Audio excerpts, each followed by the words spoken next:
स्थापकाय च धर्मस्य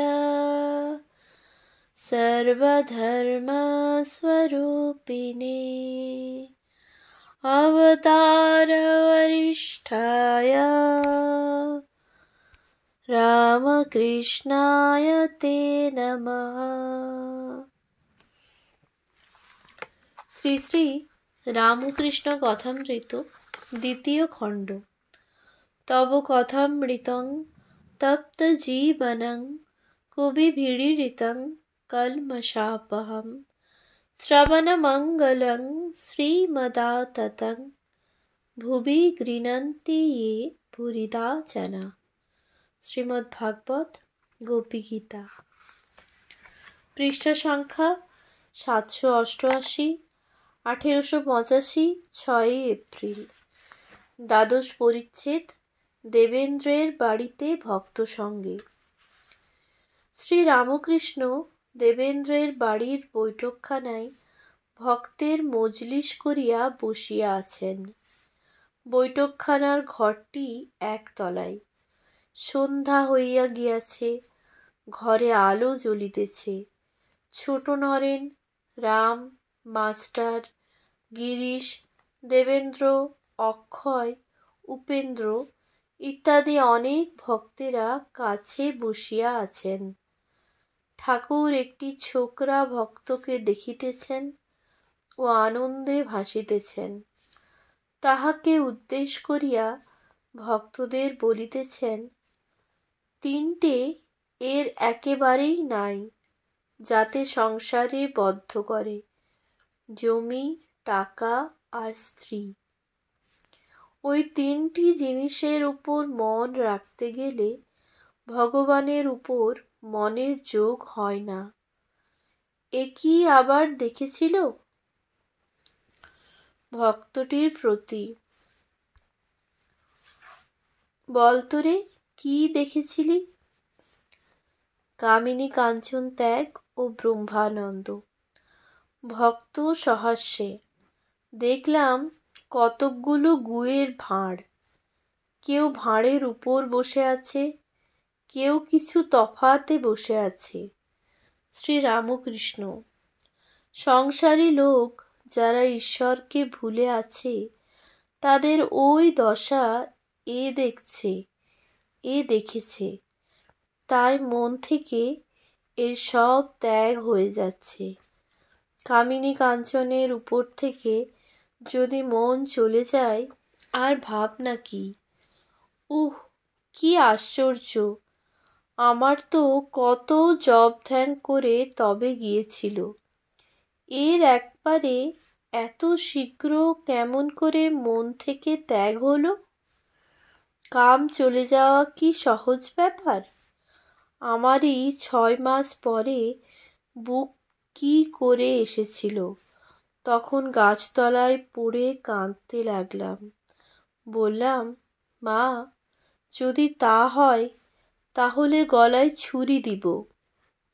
ভক্তদের প্রতি: কামিনী কাঞ্চন যদি মন থেকে গেল, তবে আর বাকি কি রইল?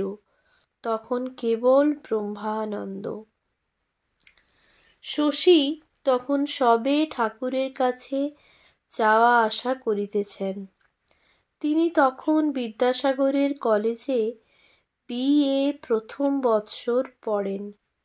ঠাকুর এইবার তাহার কথা কহিতেছেন। শ্রী রামকৃষ্ণ ভক্তদের প্রতি: সেই যে ছেলেটি যায়, কিছুদিন তার টাকায় মন একবার উঠবে দেখেছি, কিন্তু কয়েকটির দেখেছি আদৌ উঠবে না। কয়েকটি ছোকরা বিয়ে করবে না। ভক্তেরা নিঃশব্দে শুনিতেছেন। অবতারকে কে চিনতে পারে? শ্রী রামকৃষ্ণ ভক্তদের প্রতি: মন থেকে কামিনী কাঞ্চন সব না গেলে অবতারকে চিনতে পারা কঠিন। বেগুনওয়ালাকে হীরার দাম জিজ্ঞাসা করেছিল। সে বললে, আমি এর বদলে নয় 10 সের সে বললে, আমি এর বদলে 9 সের বেগুন দিতে পারি। এর একটাও বেশি দিতে পারি না। সকলের হাস্য ও ছোট নরেনের উচ্চ হাস্য। ঠাকুর দেখিলেন ছোট নরেন কথার মর্ম ফস করিয়া বুঝিয়াছেন। শ্রীরামকৃষ্ণ: এর কি সূক্ষ্ম বুদ্ধি! ন্যাংটা এই রকম ফস করে বুঝে নিত। গীতা ভাগবত যেখানে যা সেই বুঝে নিত। কৌমার বৈরাগ্য আশ্চর্য। বেশ্যার উদ্ধার কিরূপে হয়। শ্রীরামকৃষ্ণ: ছেলেবেলা থেকে কামিনী কাঞ্চন ত্যাগ, এটি খুব আশ্চর্য। খুব কম লোকের হয়। তা না হলে যেমন শিলখেকো আম, ঠাকুরের সেবায় লাগে না, নিজে খেতে ভয় হয়। আগে অনেক পাপ করেছে, তারপর বুড়ো বয়সে হরিনাম করছে, এ মন্দের ভালো। অমুক মল্লিকের মা খুব বড় মানুষের ঘরের মেয়ে। বেশ্যাদের কথায় জিজ্ঞাসা করলে ওদের কি কোনো মতে উদ্ধার হবে না? নিজে আগে আগে অনেক রকম করেছে কি না তাই জিজ্ঞাসা করলে। আমি বললুম, হাঁ হবে, যদি আন্তরিক ব্যাকুল হয়ে কাঁদে আর বলে আর করব না, শুধু হরিনাম করলে কি হবে? আন্তরিক কাঁদতে হবে। ত্রয়োদশ পরিচ্ছেদ। দেবেন্দ্র ভবনে ঠাকুর কীর্তনানন্দে ও সমাধি মন্দিরে। এইবার খোল করতাল লইয়া সংকীর্তন হইতেছে। কীর্তনিয়া গাহিতেছেন, কি দেখিলাম রে কেশব ভারতীর কুটিরে, অপরূপ জ্যোতি শ্রীগৌরাঙ্গ মূরতি, দুনয়নে প্রেম বহে শতধারে, গৌর মত্ত মাতঙ্গের প্রায়, প্রেমাবেশে নাচে গায়, কভু ধরাতে লুটায়, নয়ন জলে ভাসে রে, কাঁদে আর বলে হরি, স্বর্গ মর্ত ভেদ করি, সিংহ রবে রে। আবার দন্তে তৃণ লয়ে কৃতাঞ্জলি হয়ে দাস্য মুক্তি যাচেন দ্বারে দ্বারে। কি বা মুড়ায়ে চাঁচর কেশ, ধরেছেন যোগীর বেশ, দেখে ভক্তি প্রেমাবেশ, প্রাণ কেঁদে উঠে রে। জীবের দুঃখে কাতর হয়ে এলেন সর্বস্ব ত্যাজিয়ে, প্রেম বিলাতে রে। প্রেমদাসের বাঞ্ছা মনে, শ্রী চৈতন্য চরণে, দাস হয়ে বেড়ায় দ্বারে দ্বারে। ঠাকুর গান শুনিতে শুনিতে ভাবাবিষ্ট হইয়াছেন। কীর্তনিয়া শ্রীকৃষ্ণ বিরহ বিধুরা ব্রজগোপীর অবস্থা বর্ণনা করিতেছেন। ব্রজগোপী মাধবী কুঞ্জে মাধবের অন্বেষণ করিতেছেন। হে মাধবী, রে মাধবী, আমার মাধব দে, দে দে দে মাধব দে, আমার মাধব আমায় দে, দিয়ে বিনামূল্যে কিনে নে। মিনের জীবন জীবন যেমন, আমার জীবন মাধব তেমন। তুই লুকাইয়ে রেখেছিস ও মাধবী, অবলা সরলা পেয়ে আমি বাঁচি না বাঁচি না। মাধবী ও মাধবী, মাধব বিনে মাধব অদর্শনে। ঠাকুর শ্রীরামকৃষ্ণ মাঝে মাঝে আখর দিতেছেন, সে মথুরা কত দূর, যেখানে আমার প্রাণবল্লভ। ঠাকুর সমাধিস্থ, স্পন্দহীন দেহ, অনেকক্ষণ স্থির রহিয়াছেন। ঠাকুর কিঞ্চিৎ প্রকৃতিস্থ, কিন্তু এখনও ভাবাবিষ্ট। এই অবস্থায় ভক্তদের কথা বলিতেছেন, মাঝে মাঝে মার সঙ্গে কথা কহিতেছেন।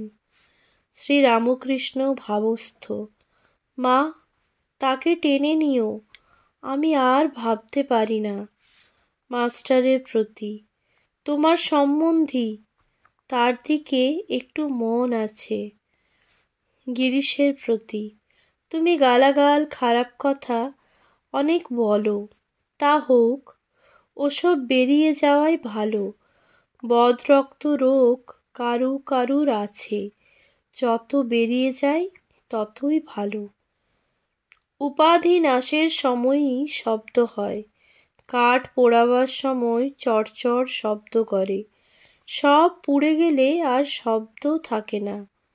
তুমি দিন দিন শুদ্ধ হবে, তোমার দিন দিন খুব উন্নতি হবে, লোকে দেখে অবাক হবে। আমি বেশি আসতে পারবো না, তা হোক, তোমার এমনিই হবে। ঠাকুর শ্রীরামকৃষ্ণের ভাব আবার ঘনীভূত হইতেছে, আবার মার সঙ্গে কথা কহিতেছেন। মা, যে ভালো আছে তাকে ভালো করতে যাওয়া কি বাহাদুরি মা! মরাকে মেরে কি হবে? যে খাঁড়া হয়ে রয়েছে তাকে মারলে তবে তো তোমার মহিমা। ঠাকুর কিঞ্চিত স্থির হইয়া হঠাৎ একটু উচ্চস্বরে বলিতেছেন, আমি দক্ষিণেশ্বর থেকে এসেছি, যাচ্ছি গো মা। যেন একটি ছোট ছেলে দূর হইতে মার ডাক শুনিয়া উত্তর দিতেছে। ঠাকুর আবার নিস্পন্দ দেহ সমাধিস্থ বসিয়া আছেন। ভক্তেরা অনিমেষ লোচনে নিঃশব্দে দেখিতেছেন। ঠাকুর ভাবে আবার বলছেন, আমি লুচি আর খাবো না। পাড়া হইতে দুই একটি গোস্বামী আসিয়াছিলেন, তাহারা উঠিয়া গেলেন। চতুর্দশ পরিচ্ছেদ। ঠাকুর শ্রীরামকৃষ্ণ দেবেন্দ্রের বাটিতে ভক্ত সঙ্গে। ঠাকুর ভক্ত সঙ্গে আনন্দে কথাবার্তা কহিতেছেন। চৈত্র মাস, বড় গরম। দেবেন্দ্র কুলপি বরফ তৈয়ার করিয়াছেন, ঠাকুরকে ও ভক্তদের খাওয়াইতেছেন। ভক্তরাও কুলপি খাইয়া আনন্দ করিতেছেন। মণি আস্তে আস্তে বলছেন, এনকোর এনকোর, অর্থাৎ আরও কুলপি দাও, ও সকলে হাসিতেছেন। কুলপি দেখিয়া ঠাকুরের ঠিক বালকের ন্যায় আনন্দ হইতেছে। শ্রীরামকৃষ্ণ, বেশ কীর্তন হলো, গোপীদের অবস্থা বেশ বললে। রে মাধবী, আমার মাধব দে। গোপীদের প্রেমোন্মাদের অবস্থা কি আশ্চর্য, কৃষ্ণের জন্য পাগল। একজন ভক্ত আর একজনকে দেখাইয়া বলিতেছেন, এর সখীভাব গোপীভাব। রাম বলিতেছেন, এর ভিতর দুইই আছে, মধুর ভাব আবার জ্ঞানের কঠোর ভাবও আছে। শ্রীরামকৃষ্ণ, কি গা? ঠাকুর এইবার সুরেন্দ্রের কথা কহিতেছেন। রাম, আমি খবর দিছিলাম, কই এলো না? শ্রীরামকৃষ্ণ, কর্ম থেকে এসে আর পারে না। একজন ভক্ত, রামবাবু আপনার কথা লিখছেন। শ্রীরামকৃষ্ণ সহাস্যে, কি লিখেছে? ভক্ত, পরমহংসের ভক্তি, এই বলে একটি বিষয় লিখছেন। শ্রীরামকৃষ্ণ, তবে আর কি, রামের খুব নাম হবে। গিরিশ সহাস্যে, সে আপনার চেলা বলে? গিরিশ সহাস্যে, সে আপনার চেলা বলে।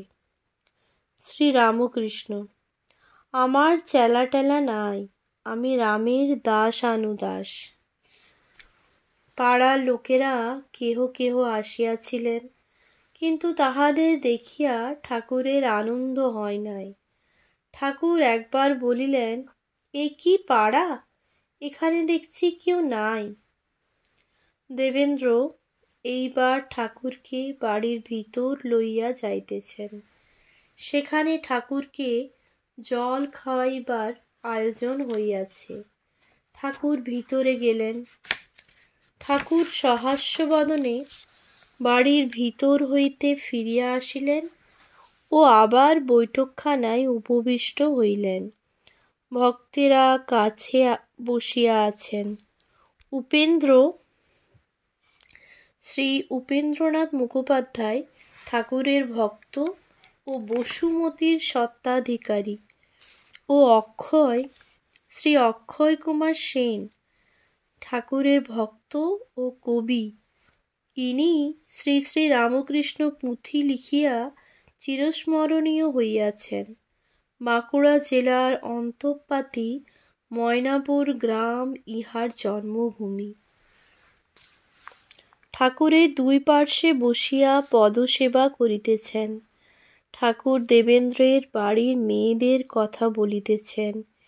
বেশ মেয়েরা, পাড়া গেয়ে মেয়ে কি না, খুব ভক্তি। ঠাকুর আত্মারাম নিজের আনন্দে গান গাহিতেছেন। কিভাবে গান গাহিতেছেন? নিজের অবস্থা স্মরণ করিয়া তাহার কি ভাবোল্লাস হইল? তাই কি গান কয়টি গাহিতেছেন? গান সহজ মানুষ না হলে সহজকে না যায় চেনা। গান দরবেশ দাঁড়ারে, সাধের করোয়া কিস্তিধারী, দাঁড়ারে ও তোর ভাবরূপ নেহারি। গান এসেছেন এক ভাবের ফকির, ও সে হিন্দুর ঠাকুর মুসলমানের পীর। গিরিশ ঠাকুরকে প্রণাম করিয়া বিদায় গ্রহণ করিলেন। ঠাকুরও গিরিশকে নমস্কার করিলেন। দেবেন্দ্রাদি ভক্তেরা ঠাকুরকে গাড়িতে তুলিয়া দিলেন। দেবেন্দ্র বৈঠকখানার দক্ষিণ উঠানে আসিয়া দেখেন যে তক্তাপোশের উপর তাহার পাড়ার একটি লোক এখনও নিদ্রিত রহিয়াছেন। তিনি বলিলেন, উঠো উঠো। লোকটি চক্ষু মুছিতে মুছিতে উঠে বলছেন, পরমহংসদেব কি এসেছেন? সকলে হো হো করিয়া হাসিতে লাগিলেন। লোকটি ঠাকুরের আসিবার আগে আসিয়াছিলেন ঠাকুরকে দেখিবার জন্য। গরম বোধ হওয়াতে উঠানের তক্তাপোশে মাদুর পাতিয়া নিদ্রাভিভূত হইয়াছেন। ঠাকুর দক্ষিণেশ্বরে যাইতেছেন। গাড়িতে মাস্টারকে আনন্দে বলিতেছেন, খুব কুলপি খেয়েছি, তুমি আমার জন্য নিয়ে যেও গোটা 4-5। ঠাকুর আবার বলছেন, এখন এই কটি ছোকরার উপর মন টানছে, ছোট নরেন, পূর্ণ আর তোমার সম্বন্ধী। মাস্টার, দ্বিজ? শ্রীরামকৃষ্ণ, না, দ্বিজ তো আছে, তার বড়টির উপর মন যাচ্ছে। মাস্টার, ও। ঠাকুর আনন্দে গাড়িতে যাইতেছেন। ঠাকুর শ্রীরামকৃষ্ণ বলরাম মন্দিরে ভক্ত সঙ্গে। প্রথম পরিচ্ছেদ। ঠাকুরের নিজ মুখে কথিত সাধনার বিবরণ। ঠাকুর শ্রীরামকৃষ্ণ কলিকাতায় শ্রীযুক্ত বলরামের বৈঠকখানায় ভক্ত সঙ্গে বসিয়া আছেন।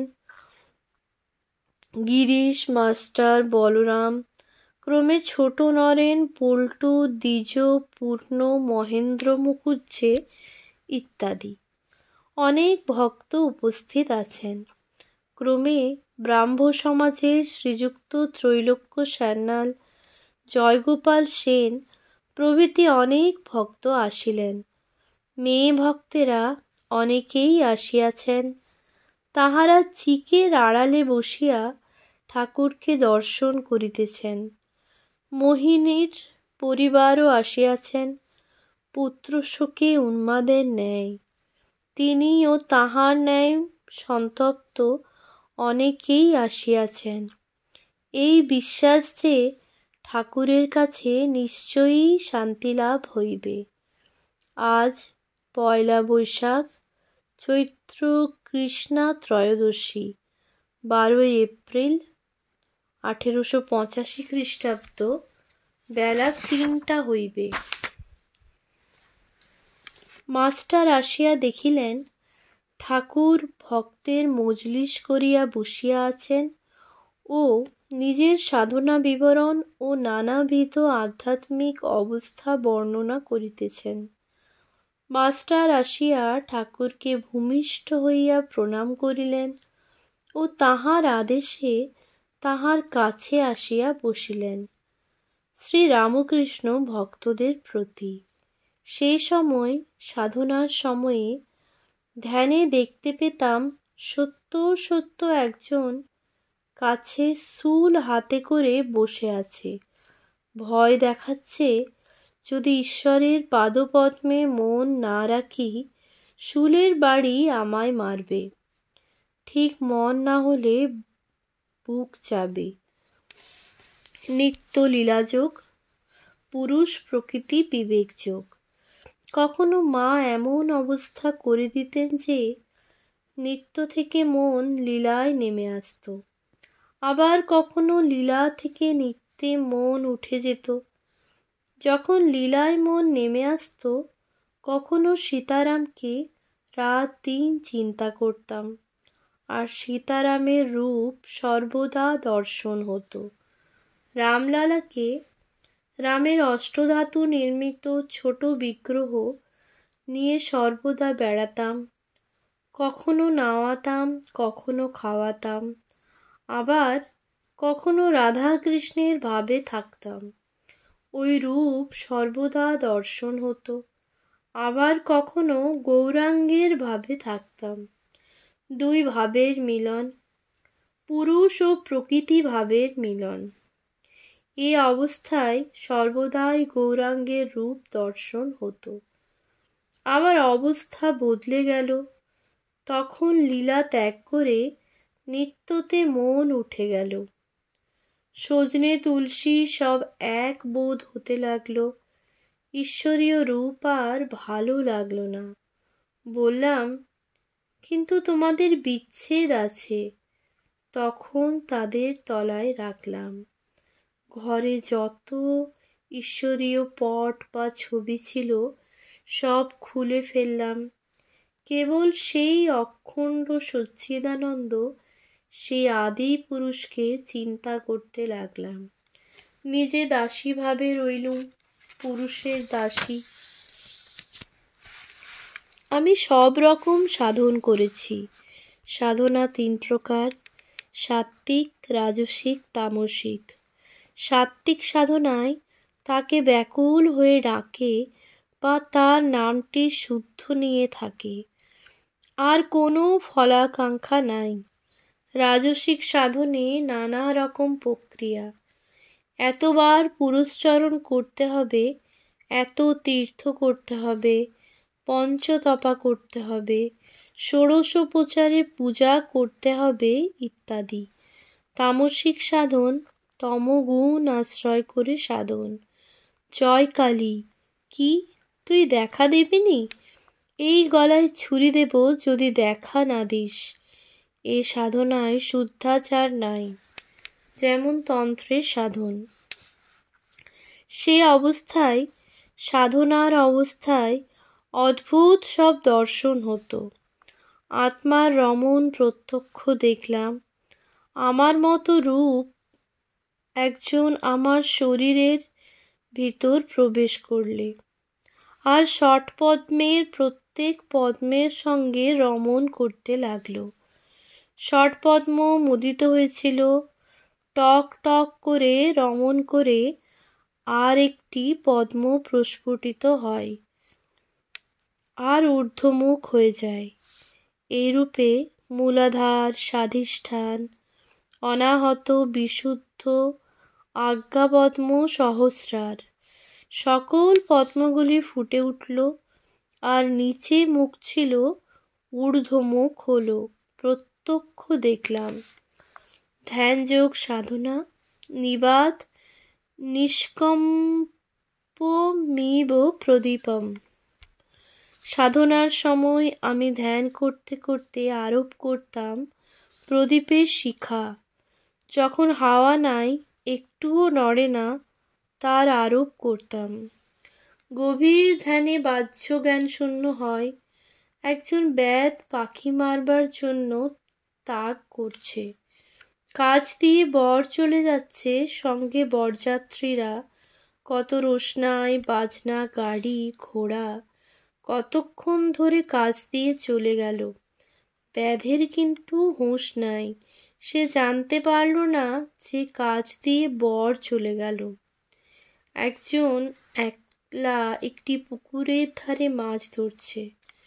অনেকক্ষণ পরে ফাতনাটা নড়তে লাগলো, মাঝে মাঝে কাত হতে লাগলো। সে তখন ছিপ হাতে করে টান মারবার উদ্যোগ করছিল। এমন সময় একজন পথিক কাছে এসে জিজ্ঞাসা করছে, মহাশয়, অমুক বাড়ুজ্যেদের বাড়ি কোথায় বলতে পারেন? কোনো উত্তর নাই। এ ব্যক্তি তখন ছিপ হাতে করে টান মারবার উদ্যোগ করছে। পথিক বারবার উচ্চ স্বরে বলতে লাগলো, মহাশয়, অমুক বাড়ুজ্যেদের বাড়ি কোথায় বলতে পারেন? সেই ব্যক্তির হুঁশ নাই, তার হাত কাঁপছে, কেবল ফাতনার দিকে দৃষ্টি। তখন পথিক বিরক্ত হয়ে চলে গেল।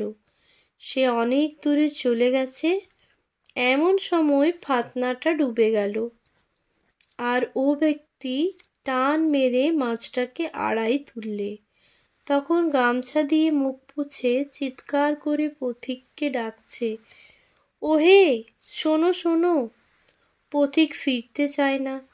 অনেক ডাকাডাকির পর ফিরল। এসে বলছে, কেন মহাশয়, আবার ডাকছো কেন? তখন সে বললে, তুমি আমায় কি বলছিলে? পথিক বললে, তখন অতবার করে জিজ্ঞাসা করলুম, আর এখন বলছো কি বললে? সে বললে, তখন যে ফাতনা ডুবছিল, তাই আমি কিছুই শুনতে পাই নাই। ধ্যানে এইরূপ একাগ্রতা হয়, অন্য কিছু দেখা যায় না, শোনাও যায় না, স্পর্শ বোধ পর্যন্ত হয় না। সাপ গায়ের উপর দিয়ে চলে যায়, জানতে পারে না। যে ধ্যান করে সেও বুঝতে পারে না, সাপটাও জানতে পারে না। গভীর ধ্যানে ইন্দ্রিয়ের সব কাজ বন্ধ হয়ে যায়, মন বহির্মুখ থাকে না, যেন বার বাড়িতে কপাট পড়ল। ইন্দ্রিয়ের পাঁচটি বিষয়, রূপ, রস, গন্ধ, স্পর্শ, শব্দ, বাহিরে পড়ে থাকবে। ধ্যানের সময় প্রথম প্রথম ইন্দ্রিয়ের বিষয় সকল সামনে আসে। গভীর ধ্যানে সে সকল আর আসে না, বাহিরে পড়ে থাকে। ধ্যান করতে করতে আমার কত কি দর্শন হতো। প্রত্যক্ষ দেখলাম, সামনে টাকার কাঁড়ি, শাল, এক থালা সন্দেশ, দুটো মেয়ে, তাদের ফাঁদি নথ। মনকে জিজ্ঞাসা করলাম আবার, মন, তুই কি চাস? কিছু ভোগ করতে কি চাস? মন বললে, না, কিছুই চাই না, ঈশ্বরের পাদপদ্ম ছাড়া আর কিছুই চায় না। মেয়েদের ভিতর বার সমস্ত দেখতে পেলাম, যেমন কাঁচের ঘরে সমস্ত জিনিস বার থেকে দেখা যায়। তাদের ভিতরে দেখলাম নাড়িভুড়ি, রক্ত, বিষ্ঠা, কৃমি, কফ, নাল, প্রস্রাব, এইসব। অষ্টসিদ্ধি ও ঠাকুর শ্রী রামকৃষ্ণ, গুরুগিরি ও বেশ্যাবৃত্তি। শ্রীযুক্ত গিরিশ ঠাকুরের নাম করিয়া ব্যারাম ভালো করিব, এই কথা মাঝে মাঝে বলিতেন। শ্রীরামকৃষ্ণ গিরিশ প্রভৃতি ভক্তদের প্রতি। যারা হীন বুদ্ধি তারা সিদ্ধায় যায়। ব্যারাম ভালো করা, মোকদ্দমা জিতানো, জলে হেঁটে চলে যাওয়া, এইসব। যারা শুদ্ধা ভক্ত তারা ঈশ্বরের পাদপদ্ম ছাড়া কিছুই চায় না। হৃদে একদিন বললে, মামা, মার কাছে কিছু শক্তি চাও, কিছু সিদ্ধাই চাও। আমার বালকের স্বভাব। কালীঘরে জপ করবার সময় মাকে বললাম, মা হৃদে বলছে কিছু শক্তি চাইতে, কিছু সিদ্ধাই চাইতে। অমনি দেখিয়ে দিলে সামনে এসে পেছন ফিরে উবু হয়ে বসল একজন বুড়ো বেশ্যা, 40 বছর বয়স, ধামা পোঁদ, কালা পেড়ে কাপড় পরা, পরপর করে হাঁকছে। মা দেখিয়ে দিলেন যে সিদ্ধাই এই বুড়ো বেশ্যার বিষ্ঠা। তখন হৃদেকে গিয়ে বকলাম আর বললাম, তুই কেন আমায় এরূপ কথা শিখিয়ে দিলি?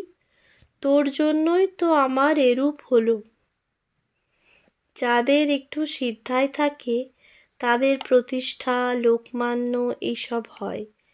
অনেকের ইচ্ছা হয় গুরুগিরি করি, 5 জনে গণে মানে, শিষ্য সেবক হয়।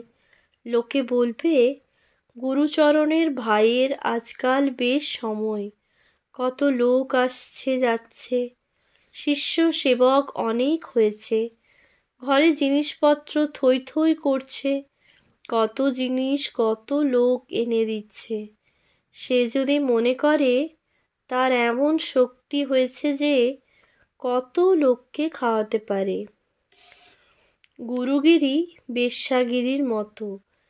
ছাড় টাকা কড়ি, লোকমান্য হওয়া, শরীরের সেবা, এই সবের জন্য আপনাকে বিক্রি করা।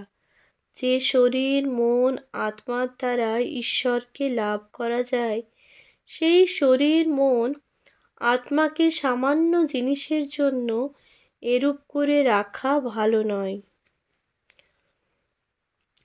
নাত্মান মবসাদায়েত। গীতা 6/5। একজন বলেছিল, সাবির এখন খুব সময়, এখন তার বেশ হয়েছে, একখানা ঘর ভাড়া নিয়েছে, ঘুঁটে রে, গোবর রে, তক্তাপোষ, 2খানা বাসন হয়েছে, বিছানা, মাদুর, তাকিয়া, কত লোক বশীভূত যাচ্ছে আসছে। অর্থাৎ সাবি এখন বেশ্যা হয়েছে, তাই সুখ ধরে না। আগে সে ভদ্রলোকের বাড়ির দাসী ছিল, এখন বেশ্যা হয়েছে। সামান্য জিনিসের জন্য নিজের সর্বনাশ। শ্রীরামকৃষ্ণের সাধনায় প্রলোভন, টেম্পটেশন, ব্রহ্মজ্ঞান ও অভেদ বুদ্ধি। শ্রীরামকৃষ্ণ ও মুসলমান ধর্ম। সাধনার সময় ধ্যান করতে করতে আমি আরও কত কি দেখতাম। বেলতলায় ধ্যান করছি, পাপ পুরুষ এসে কত রকম লোভ দেখাতে লাগলো। লড়াইয়ে গোরার রূপ ধরে এসেছিল। টাকা, মান, রমণ, সুখ, নানা রকম শক্তি, এই সব দিতে চাইলে। আমি মাকে ডাকতে লাগলাম, বড় উচ্চ কথা। মা দেখা দিলেন। তখন আমি বললাম, মা, ওকে কেটে ফেলো। মার সেই রূপ, সেই ভুবন মোহন রূপ মনে পড়ছে, কৃষ্ণময়ীর রূপ। কৃষ্ণময়ী বলরামের বালিকা কন্যা। কিন্তু চাউনিতে যেন জগৎটা নড়ছে। ঠাকুর চুপ করিলেন। ঠাকুর আবার বলিতেছেন, আরও কত কি বলতে দেয় না, মুখ যেন কে আটকে দেয়। সজনে তুলসী এক বোধ হতো, ভেদ বুদ্ধি দূর করে দিলেন। বটতলায় ধ্যান করছি, দেখালে একজন দেড়ে মুসলমান মোহাম্মদ সানকি করে ভাত নিয়ে সামনে এলো। সানকি থেকে ম্লেচ্ছদের খাইয়ে আমাকে 2টি দিয়ে গেল। মা দেখালেন, এক বই 2 নাই, সচ্চিদানন্দই নানা রূপ ধরে রয়েছেন। তিনিই জীবজগৎ সমস্তই হয়েছেন, তিনিই অন্ন হয়েছেন। ঠাকুর শ্রীরামকৃষ্ণের বালক ভাব ও ভাবাবেশ, গিরিশ মাস্টার প্রভৃতির প্রতি আমার বালক স্বভাব। হৃদে বললে, মামা, মাকে কিছু শক্তির কথা বলো। অমনি মাকে বলতে চললাম, এমনি অবস্থায় রেখেছে যে যে ব্যক্তি কাছে থাকবে তার কথা শুনতে হয়। ছোট ছেলের যেমন কাছে লোক না থাকলে অন্ধকার দেখে, আমারও সেই রূপ হতো। হৃদে কাছে না থাকলে প্রাণ যায় যায় হতো। ওই দেখো, ওই ভাবটা আসছে। কথা কইতে কইতে উদ্দীপন হয়। এই কথা বলিতে বলিতে ঠাকুর ভাবাবিষ্ট হইতেছেন। দেশ কাল বোধ চলিয়া যাইতেছে। অতি কষ্টে ভাব সম্বরণ করিতে চেষ্টা করিতেছেন। ভাবে বলিতেছেন, এখনো তোমাদের দেখছি, কিন্তু বোধ হচ্ছে যেন চিরকাল তোমরা বসে আছো।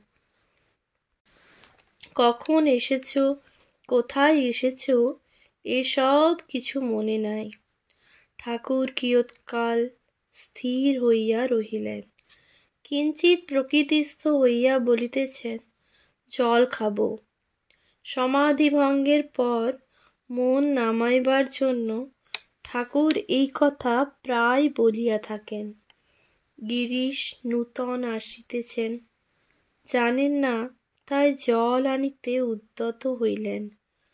ঠাকুর বারণ করিতেছেন আর বলিতেছেন, না বাপু, এখন খেতে পারব না। ঠাকুর ও ভক্তগণ ক্ষণকাল চুপ করিয়া আছেন। এইবার ঠাকুর কথা কহিতেছেন শ্রীরামকৃষ্ণ মাস্টারের প্রতি।